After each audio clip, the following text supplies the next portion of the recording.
There are many who think that the coming of Moshiach has nothing to do with real life. It doesn't impact or change the way we would observe Torah mitzvahs in a daily fashion. They're wrong. Consider this. The Torah in Parshas Naso, that's Chumash Bamidbar, the book of Numbers, in the beginning of the 6th chapter, speaks to us about the possibility of a person who feels that he or she needs to better control their consumption of alcohol. The Torah states that such a person could utter what we call a Nazirite vow. And if they do so for the sake of Hashem, which means to become a more godly person, it's considered to be an act of sublime holiness and devotion to the Creator. The Torah says that a person like this is no longer allowed to consume wine. He's not allowed to eat anything that comes from the grape. And finally, he cannot cut his hair or come in contact with the dead. The notion that the Nazirite vow has a whole slew of special offerings and Beis HaMikdash services attached to it doesn't mean that you can't be a Nazir in today's day and age.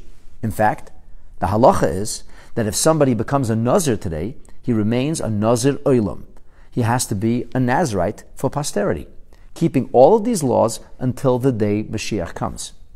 Furthermore, if somebody were to make the vow that I would be a Nazir, and he does so conditionally, saying, Hareini Nazir, b'yom sheben David ba, I will be a Nazirite, but the commencement of my observance is when Mashiach comes.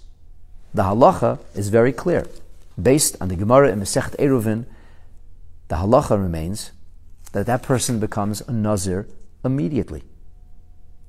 The Gemara in Masechet Eruvin queries, does not Eliyahu have to come before? And if Mashiach can't come, why should the person's Nazirus start today? After all, we'll always have warning. And the Gemara says, Halei asa Eliyahu me esmail, and the Gemara's response is, Amrinan lebezdin hagadol asa. He came to the proverbial Sanhedrin, which will reconvene in Sanhedrin.